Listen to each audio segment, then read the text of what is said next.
नमस्कार। ऐतिहासिक तथ्यों पर आधारित श्रृंखला सच का सामना में आपका एक बार फिर से स्वागत है। मैं हूं मुकेश कुमार। दोस्तों, हमें जो इतिहास पढ़ाया जाता है उसके मुताबिक मुसलमानों के आने के पहले ये हिंदुस्तान, ये देश सोने की चिड़िया था। यहाँ तमाम धार्मिक समुदाय आपस में मेल जोल से रहते थे, उनके बीच कभी कोई झगड़ा नहीं होता था। बहुत अच्छे दर्जे का, आले दर्जे का सद्भाव था। मगर ये सच नहीं है। सच ये है कि उसके पहले भी धार्मिक वर्चस्व की लड़ाइयां लड़ी जाती थी और बड़े पैमाने पर नरसंहार भी किए और करवाए जाते थे। ईसा से करीब 200 साल पहले पुष्यमित्र शुंग नाम के ब्राह्मण राजा के कारनामे इसकी मिसाल हैं। उसने न केवल बौद्ध विहारों और स्तूपों को नष्ट करवाया था, बल्कि बौद्ध भिक्षुओं का कत्ले आम भी करवाया था। आज हम इसी राजा के बारे में जानने की कोशिश करेंगे और इसके लिए हमारे साथ हैं जाने माने सामाजिक कार्यकर्ता और इतिहास के जानकार प्रोफेसर राम पुनियानी। प्रोफेसर पुनियानी, आपका कार्यक्रम में स्वागत है। धन्यवाद। मेरा पहला सवाल तो यही होगा कि सबसे पहले एक परिचय हो जाए पुष्यमित्र शुंग का, क्योंकि वो बहुत जरूरी है। उसके बाद हमारे दर्शक शायद उसके कारनामों को भी समझ सकेंगे।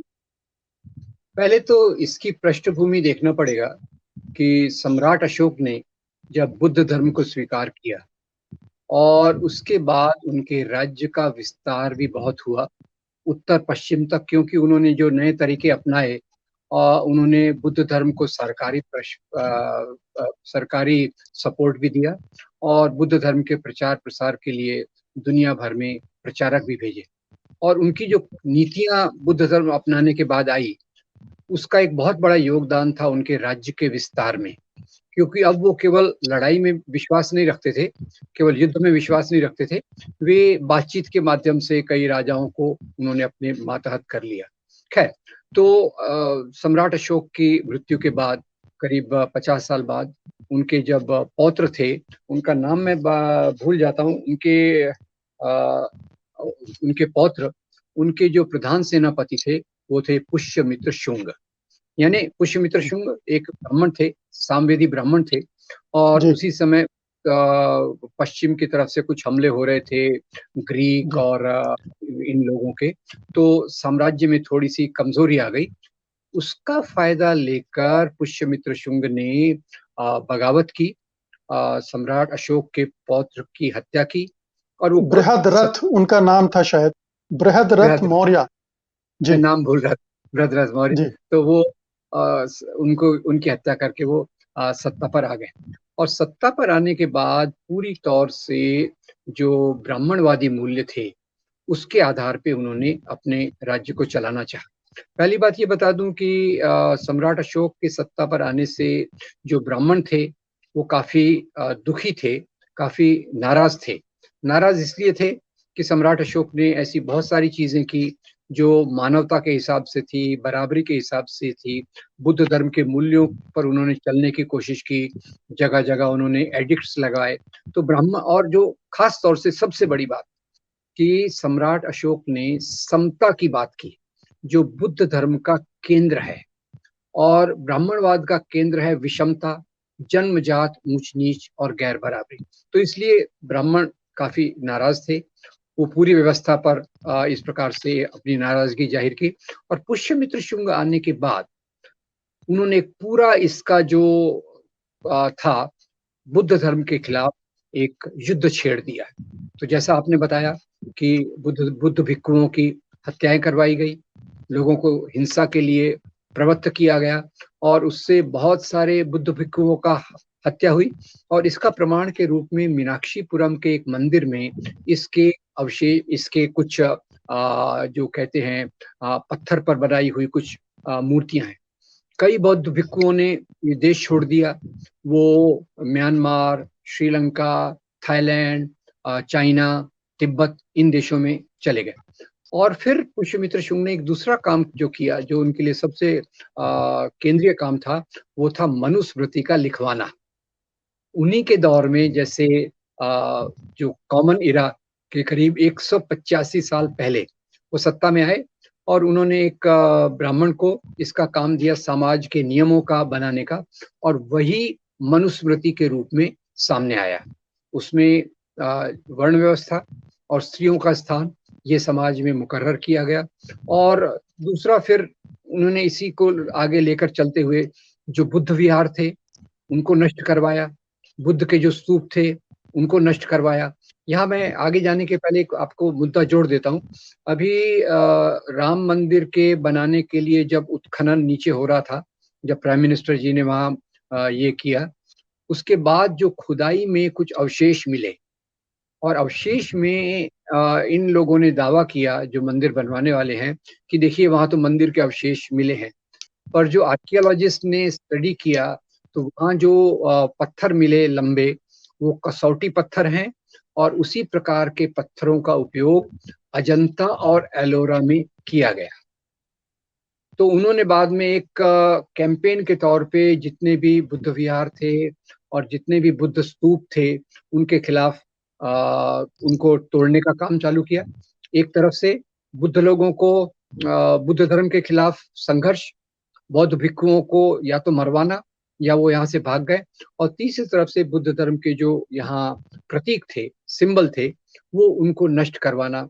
ये पुष्यमित्र शुंग ने बहुत बड़े पैमाने पर किया और उसी के साथ ब्राह्मणों को सरकारी संरक्षण, या सरकारी यानी राज्य की ओर से ब्राह्मणों को संरक्षण, ये उन्होंने उस समय लागू किया। और पुष्यमित्र शुंग ने मेरे ख्याल से पूरे आक्रामक तरीके से हिंसा का जबरदस्त इस्तेमाल किया, क्योंकि सम्राट अशोक ने बुद्ध धर्म को लेकर एक मध्य मार्ग, हिंसा का उपयोग न हो, इस प्रकार की चीजों को रखा। तो इन्होंने आने के बाद खुले तौर पे ये भी प्रचारित किया कि सम्राट अशोक तो एक काल्पनिक व्यक्ति थे, उनका कोई सच्चाई नहीं है और हिंसा हमारे देश को कमजोर कर देगी।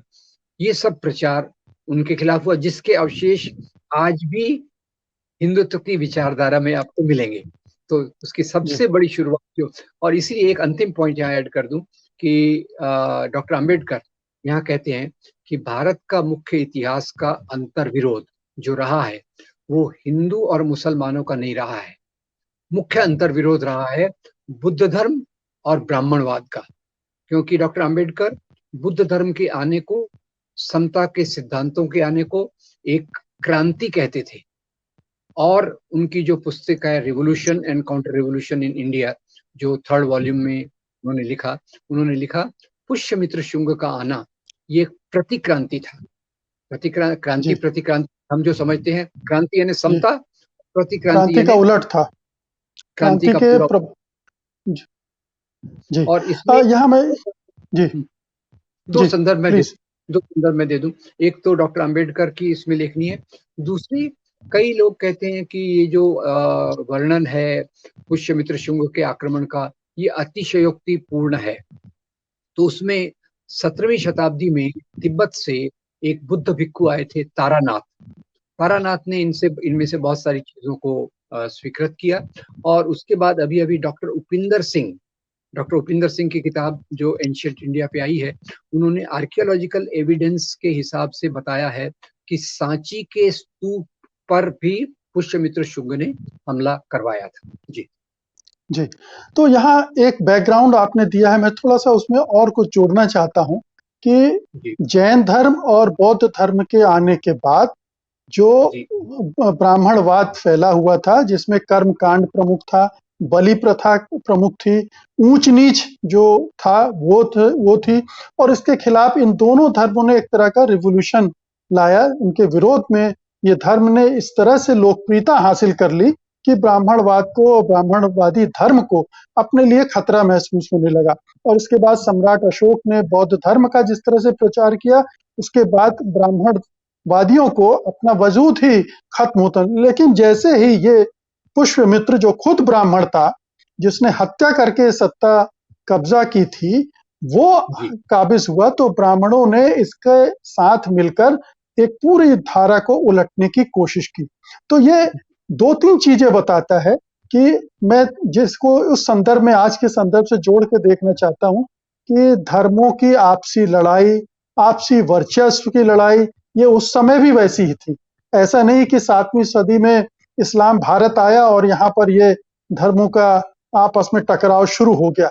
तो उस समय भी टकराव था, उस समय भी हिंसा और बड़े बड़े पैमाने पर कत्लेआम, और बाकायदा पुष्यमित्र शुंग ने तो ऐलान किया था कि अगर कोई बौद्ध भिक्षु का सर काट कर लाएगा तो इसे इतने दीनार दिए जाएंगे।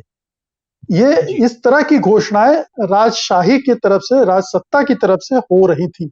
तो ये एक भयानक स्थिति थी और हिंदुस्तान में बौद्ध धर्म जो कमजोर हुआ या यहाँ से उसका सफाया हुआ, उसके लिए पुष्यमित्र और उस समय का ब्राह्मणवाद जिम्मेदार था। और इसके तमाम प्रमाण आपको पूरे देश भर में, बिहार में बहुत सारे जो बौद्ध विहार नष्ट किए गए, बौद्ध बुद्ध भगवान बुद्ध की मूर्तियां नष्ट की गई, वो भी प्रमाण उपलब्ध हैं। जी देखिए, थोड़ा फर्क है इसमें। फर्क ऐसा है कि यहाँ दो प्रकार के मूल्यों का टकराव हो रहा था। जाति व्यवस्था, पुरुष लिंग व्यवस्था एक तरफ ब्राह्मणवाद वाली, और बुद्ध धर्म के समता के सिद्धांतों का टकराव हो रहा था। मुसलमानों के आने के बाद ऐसी कोई बात नहीं हुई कि इस्लाम और हिंदू धर्म में उस प्रकार से टकराव हो रहा है और हिंदू धर्म को समाप्त किया जा रहा है। आप अगर देखेंगे तो एक्चुअली मध्ययुगीन काल में हिंदू हिंदू धर्म के और इस्लाम के मेल जोल से एक तरफ ये परंपरा आती है, दूसरी तरफ सूफी परंपरा आती है। और यहाँ की एक्चुअली जाति व्यवस्था ने तो मुस्लिम समाज को भी इन्फ्लुएंस किया, उस पर भी प्रभाव डाला, और मुसलमानों के अंदर भी वो जाति प्रथा आ गई। तो ये थोड़ा सा एनालॉजी जी थोड़ी अलग है। जो बुद्ध जी धर्म और हिंदू ब्राह्मणवाद के बीच का संघर्ष है, जिसको अंबेडकर केंद्रीय बिंदु कहते हैं, इस्लाम के भारत में आने के बाद से हिंदू धर्म को इस प्रकार का कोई खतरा नहीं रहा। बहुत सारे ब्राह्मण ये मुसलमान राजाओं के सलाहकार थे, मुसलमान राजाओं के यहाँ काम भी करते थे ऑफिसर्स के रूप में। और कोई ऐसा नहीं था कि भाई हम हिंदू धर्म को यहाँ से जड़ से उखाड़ के फेंकेंगे। इसके बारे में हमने बहुत सारी चर्चाएं की हैं। मुसलमान राजाओं ने संपत्ति प्राप्त करने के लिए, साम्राज्य को विस्तार करने के लिए बहुत सारी चीजें की, पर हिंदू धर्म के खिलाफ कुछ किया हो ऐसा नहीं लगता कि भाई हम यहाँ से ब्राह्मणवाद को खत्म कर देंगे, हिंदू धर्म की ये परंपरा। एक्चुअली इस दौरान में तो आप देखिए, हिंदू धर्म और इस्लाम का मेलजोल तो हुआ, साथ ही साथ देखिए एक बहुत बड़े धर्म का उदय हुआ, सिख धर्म का उदय हुआ, वो भी इसी मध्ययुगीन काल में हुआ। तो यहाँ एक इतिहास को देखने की दृष्टि में थोड़ा फर्क आना चाहिए, क्योंकि मुझे लगता है मध्ययुगीन काल में सिख धर्म का आना, भक्ति परंपरा का विकास, सूफी परंपरा का विकास, ये धर्मों के मेल जोल का था। तो मुसलमान राजाओं का आना ज्यादातर सत्ता से संबंधित था, और पुष्यमित्र और इन लोगों का आना सामाजिक मूल्य और सत्ता, ये दोनों चीजों से जुड़ा हुआ था। तो ये हमें थोड़ा फर्क इसमें क्लियर कट देखना चाहिए, जो कई अंबेडकरवादी भी इस बात को क्लियरली बताते हैं। अंबेडकर भी अपनी किताब में इस बात को क्लियर करते हैं कि ये दोनों में फर्क क्या है। जी मैं तो इस लिहाज से बोल रहा था कि धार्मिक संघर्ष उस समय भी था। और जी दूसरी बात यह है कि जो आज ये कहा जाता है कि पुराने भारत में बहुत बड़ी उदारता थी, बहुत सहिष्णुता थी, ये भी इस पूरे कार्य का इस पीरियड में हम देख सकते हैं कि ऐसा कुछ नहीं था। ये सही। सांप्रदायिक सौहार्द, सांप्रदायिक उदारता कहीं नहीं थी। और हर धर्म के लोग, खासतौर पर हिंदू धर्म के लोग मार काट में लगे थे, क्योंकि बौद्ध और जैन धर्म तो अहिंसावादी थे। उन्होंने उस तरह जी से आक्रमण नहीं किए, उन्होंने उस तरह से लड़ाई झगड़े नहीं किए, ना ही हिंदुओं के मंदिर तोड़े, ना ही हिंदुओं के साधु संतों को मारा काटा। लेकिन उधर बौद्धों के साथ ये हुआ, जैनियों के जी साथ भी हुआ होगा, उनके भी प्रमाण हैं। तो अब पुष्यमित्र के बारे में ये भी कहा जाता है कि चूंकि उसने सत्ता एक अवैध तरीके से हासिल की थी और उसे वैधता चाहिए थी, इसलिए उसने ब्राह्मण वाद को अपना झंडा बना लिया और ब्राह्मणों के सहयोग से ये काम किया। तो सत्ता जी का चरित्र भी हम जानते हैं, वो इसलिए कर भी सकते हैं, अपना नाम फैलाने के लिए, अशोक से अपने को बड़ा दिखाने के लिए भी उसने ये हरकतें की होंगी। जी बिल्कुल। देखिए, अब पुष्यमित्र शुंग आया, एक बहुत बड़ी ट्रेडिशन की उसने नींव रख दी। इसके बाद फिर और बहुत सारे राजा आए, शशांक और दूसरे, जिन्होंने बोधि वृक्ष को भी काटने की कोशिश की और बाकी बचे हुए बुद्ध अवशेष को भी समाप्त करने की कोशिश की। तो ये जो प्रतिक्रांति है बुद्ध धर्म के खिलाफ की, क्योंकि अब उस समय भी समाज में जो संघर्ष था, मुख्य रूप से एक तरफ तो था कि भाई हम समता की बात करेंगे, अहिंसा की बात करेंगे, कर्मकांड के खिलाफ बात करेंगे, जो बलि प्रथा है उसको समाप्त करने की बात करेंगे। पर यहाँ पुष्यमित्र शुंग आने के बाद फिर से बलि प्रथा चालू हो गई, और पुष्यमित्र शुंग ने 2 बार अश्वमेध यज्ञ किया। जी, अश्वमेध यज्ञ क्यों किया? कि भाई हमने बुद्ध धर्म पर विजय प्राप्त कर ली है। तो ये एक उनका एक प्रतीक था, खास तौर से ब्राह्मणवादी मूल्यों को समाज पर लादने का, और जो उसमें वो प्रक्रिया बाद में चली। और तीसरी प्रक्रिया यहाँ देखिए, इन्होंने इसके बाद फिर गाय को अपने प्रतीक के रूप में स्वीकार कर लिया, प्रतीक के रूप में सामने रखा, क्योंकि पहले सम्राट अशोक के आने के पहले वैदिक काल में जो यज्ञ होते थे, उन यज्ञों में गाय की बलि दी जाती थी। और फिर बाद में जो एक इसके प्रति नफरत लोगों में पैदा हुई, तो उन्होंने गाय को ही अपने प्रतीक के रूप में ले लिया, जिसका इस्तेमाल आज हिंदुत्व की राजनीति वाले लोग फिर से खुद की राजनीति के लिए कर रहे हैं। तो ये प्रतीकों का इस्तेमाल राजनीति के लिए कैसा होता है, वो भी हमें यहाँ देखने को मिलता है। और जैसा आपने कहा कि भाई पहले बताने की कोशिश करते हैं कि सभी जातियां शांतिपूर्ण तरीके से रहती थी, उनमें एक समन्वय था, मुसलमानों के अब आने के बाद से ही हुआ, वो तो पूरी तौर से गलत है। जातियों में आप देखिए तो एक तरफ ब्राह्मणवादी वर्चस्व वाले लोग और दूसरी तरफ समता को मानने वाले लोग, इनके बीच में संघर्ष तो रहा है, दोनों के तरीके अलग रहे होंगे, वो बात और है। और उसमें जैन ने भी इसी बात को रखा। तीसरा और एक देखिए कि बुद्ध धर्म तो ईश्वर के बारे में ज्यादा बात नहीं करते, कह सकते हैं ही वॉज एग्नोस्टिक। दोनों धर्म बुद्ध धर्म नास्तिक थे, जैन और बौद्ध धर्म दोनों नास्तिक माने जाते हैं। और उसके खिलाफ भी इन्होंने प्रचार किया, क्योंकि भारत में नास्तिकता की एक बहुत लंबी परंपरा है, चारवाक से लेकर तो जैन धर्म, बौद्ध धर्म, तो उसमें भी ये ब्रह्मा का अस्तित्व वापस लाना और उसके कारण जो चीजें और समाज में अंधविश्वास को बढ़ावा देना। क्योंकि जब भी जैन धर्म और बौद्ध धर्म थे, तो जो एक तार्किक सोच जो चारवाक की परंपरा से आता है, उसको और मजबूत करने की कोशिश की गई। ब्राह्मणवाद के आने के बाद वो ब्रह्मा और फिर तार्किक सोच को कमजोर करने की भी कोशिश की गई, जिससे फिर कर्मकांड बढ़ते हैं, ब्राह्मणों का वर्चस्व बढ़ता है, और समाज में एक प्रकार की गैर बराबरी को बनाए रखने के लिए इन चीजों का इस्तेमाल होता है। तो पुष्यमित्र को आज इसीलिए याद किया जाएगा कि उसने किस तरह से एक हिंदुस्तान में एक बराबरी स्थापित करने वाले, आपसी समन्वय को बढ़ावा देने वाले धर्म को खत्म कर दिया एक तरह से। उस बौद्ध धर्म को जो दुनिया भर में बहुत फला फूला, लेकिन हिंदुस्तान में अगर वो रहता तो शायद हमारा समाज कुछ ज्यादा उन्नत होता, कुछ ज्यादा समृद्ध होता, कुछ ज्यादा बराबरी वाला होता। शायद यहाँ पर दलितों को ज्यादा मौके मिलते, स्त्रियों के लिए ज्यादा अवसर होते। लेकिन एक इस पीरियड में जो कुछ भी हुआ, उसका असर हम आज 2000 साल बाद भी देख रहे हैं और भुगत रहे हैं। अंतिम टिप्पणी। मैं आपसे इस बात में सहमत हूँ, और इसमें इसी बात को दोहराऊंगा कि मुख्य रूप से जो ब्राह्मणवाद और बुद्ध धर्म जो हमारी परंपरा का भाग है, जिसको आगे मैं देखूंगा भक्ति परंपरा के रूप में आता है, और इवन आजादी के आंदोलन में उन्हीं सिद्धांतों को लाया जाता है।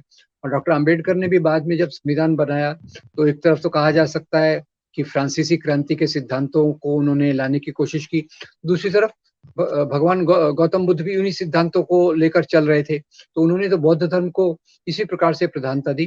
तो इसलिए हमें डॉक्टर अंबेडकर का बहुत आभारी होना चाहिए कि उन्होंने एक तो बुद्ध धर्म को यहाँ फिर से जिंदा किया, जो यहाँ से पूरी तौर से नष्ट प्राय हो गया। अब वो इतिहास का इफ्स एंड बट्स तो बहुत मुश्किल है। पुष्यमित्र शुंग शायद न होते तो हमारे समाज की जो कास्ट सिस्टम है, जो ऊंच नीच के मूल्य हैं, जो स्त्रियों को दुय्यम रखने के मूल्य हैं, वो शायद इतने खतरनाक रूप से नहीं होते। इसमें मैं आपसे सहमत।